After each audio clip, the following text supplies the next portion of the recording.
నా పేరు శంకరమ్మ. నాకు షుగర్ ఉంది మేడం. మరి థైరాయిడ్ ఉంది, బీపీ ఉంది.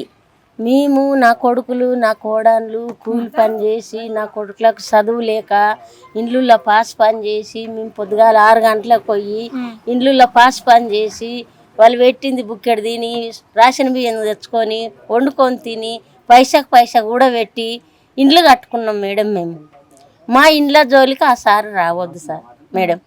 మేము చాలా గరీబు బతుకులు మావి. మేము కట్టిన అప్పులు దిగలేదు. మిత్తిలో పాలవుతున్నాం, మిత్తిలు కట్టుకోలేము. ఈ తిందామంటే కూడా తిండి లేనట్ల పరిస్థితి మాది. పేద కుటుంబం మేడం మాది. మా కొడుకులకు చదువు లేవు, మాకు చదువులు లేవు.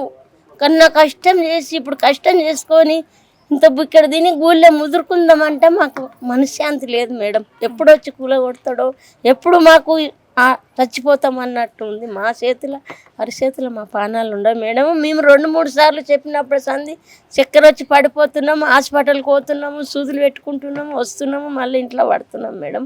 మా ఇంట్లో జోలి ఆ సారు రావద్దు. ఏం చెప్పిరమ్మా? ఏం చెప్పిండ్రంటే టెన్షన్ పడవద్దు, ఇండ్లు పోవు, ఏం కాదు, ధైర్యంగా ఉండంటే మేము అప్పులు చేసి ఇంట్లో కట్టుకున్నాము. అప్పులలో వస్తున్నారు మాకు పైసలు ఇవ్వమని. మిత్తిలు కట్టు, అసలు మీ ఇండ్లు పోతే మీరు ఏడుకెళ్ళి తెచ్చి కడతారు అని అప్పులలో బాధ ఒకటి, ఇండ్లు పోయే బాధ మాకు ఒకటి. మేము ఏ బాధ భరించాలి మేడం? మేము ఎక్కడ పోవాలి? ఈ ఏజ్లో ఈ పుట్టెడు బేమార్లు ఉన్నాయి నాకు. ఏ ఇంట్లో కిరాయికి ఇస్తారు? ఎవరు ఇస్తారు? మేము 17 మంది ఉంది నా ఫ్యామిలీ. 17 మందికి ఏ ఇంట్లో పోయి బతకాలి? మాకు ఎవరు ఇస్తారు మేడం ఇల్లు? ఇంత పెద్ద ఫ్యామిలీకి ఎవరు ఇస్తారు? మా పిల్లల చదువులేమి, మా కొడుకులు అంటే చదువుకోలేదు, కొడుకు పిల్లలన్నా చదువుకోలే కదా మేడం. ఇదే చాకరీ చేసుకుంటా పోవాలా మేము? మాకు కూడా ఉండాలి కదా మేడం. మేము కూడా బాగుపడాలి, మా పిల్లలు గొప్పలు కావాలని మాకు కూడా ఉంటుంది కదా మేడం. ఇదే ఇట్లనే కట్టుకున్నాక కూడా ఇట్లనే పోతామంటే మా పరిస్థితి ఏం కావాలి? మా బతుకులు ఏం కావాలి? ఆ సార్ వచ్చి గెలిపించింది, ఆ సార్ ఇండ్లు కూడా కొట్టడానికేనా మేము గెలిపించింది? మా పేదల కడుపులు కొట్టేటందుకేనా ఆ సార్ని గెలిపించింది మేము? మాకు మంచిగా చూస్తాడనే మేము గెలిపించినాం. చూసినందుకు మాకే మోసం చేస్తాడా మేడం? గెలిచిన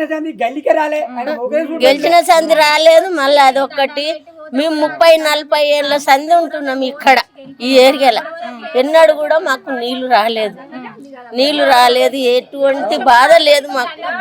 నీళ్లు లేని, కరెంటు లేని పశ్చిమంలో కూడా మేము లైట్లు దీపాలు పెట్టుకొని కూడా మేము ఇక్కడ సంసారం చేసుకున్నాం మేడం. అప్పుడు కూడా మాకు ఎవరు కూడా రాలేసి తీసేస్తామని అనలేదు. మాకు మంచిగా ఉంది కదా, మంచిగా చేస్తాడని మేము ఇట్లకి వెళ్ళి దగ్గర మాకు కూలి పని చేసుకునే తందుకు, ఇండ్లలో పని చేసుకునే తందుకు మాకు ఇది సెంటర్ ఉంది, మేము బాగుపడతాం కదా, మేము కూలినాలు చేసుకొని బతుకుతాం కదా అని మేము అప్పు చేసి ఇండ్లు కట్టుకున్నాం మేడం. హాస్పిటల్ దగ్గర ఉంది మాకు. ఇక్కడ పనులకు, ఇండ్లలో పాస్ పనులకు దగ్గర ఉంది మేడం. ఇండ్లలో మేము పాస్ పనులు చేసుకొని బతుకుతున్నాం. మాకు పనులకు దగ్గర అవుతుందని మేము కొనుక్కొని కట్టుకున్నాం మేడం. మాకు తిరిగే వచ్చిన జాగాలు కాదు అవి, మేము డబ్బు పెట్టి కొనుక్కొని కట్టుకున్నాం మేడం. ఒక్క నిమిషం మాట్లాడుతున్నారు కదా, డబ్బు పెట్టి కొనుక్కొని కట్టుకున్నాం మేము. మా కొడుకులకు, నాకు 4 కొడుకులు మేడం, 4 కోడళ్ళు, 8 మంది మన్మరాన్లు మన్మంగులు. నాకు మీ కొడుకులను కూడా చదివియలేదు. మాకు ఇల్లు కావాలి, గూడు కావాలని నా కొడుకులను కూడా ఉప్పర్ పనులకు తోలినాం మేడం. ఉప్పర్ పనులకు తోడి పైసా కూడా పెట్టుకొని కొనుక్కొని కట్టుకున్నాం మేడం మేము. మాకు అసలు కొత్త గవర్నమెంట్ వచ్చిన తర్వాత మీ బతుకులు ఇట్లా రోడ్డు మీద, మా కొత్త గవర్నమెంట్ వచ్చినాకనే, ఈ సార్ వచ్చినాకనే మా బతుకులు కేసీఆర్ సార్ వచ్చినప్పుడు మాకు ఎటువంటి ప్రాబ్లం లేదు, మంచిగా ఉన్నాం. కరెంటు ప్రాబ్లం లేదు, నీళ్ళ ప్రాబ్లం లేదు, డ్రైనేజీల ప్రాబ్లం లేదు. ఈ సార్ ఎక్కినాక అన్ని ప్రాబ్లాలు ఉన్నాయి మాకు. అన్ని మా పానమీనికి తెచ్చిండు ఆ సార్. ఆ సారు దిగిపోవాలి కూడా ఉండొద్దు, మాకు మంచిగా చెయ్యని సారు ఉండే అవసరం లేదు.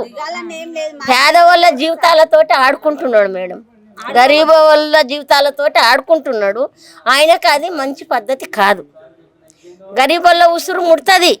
ఆయన కూడా మాలేక రోడ్డు మీద పడ్డప్పుడు మా బాధ ఆయనకు అర్థమవుతుంది. అరే వాళ్ళది కూడా ఇట్లనే చేసినా కదా, ఇప్పుడు నాకు కూడా ఇట్లా తెలుస్తుందని ఆయన బయటికి, భార్య పిల్లలు బయటికి వస్తే ఆయనకు తెలుస్తుంది, ఏదో మా బాధ ఏందో ఆయనకు తెలుస్తుంది మేడం. అందుకనే మా ఇంట్లో జోలి రావద్దాను.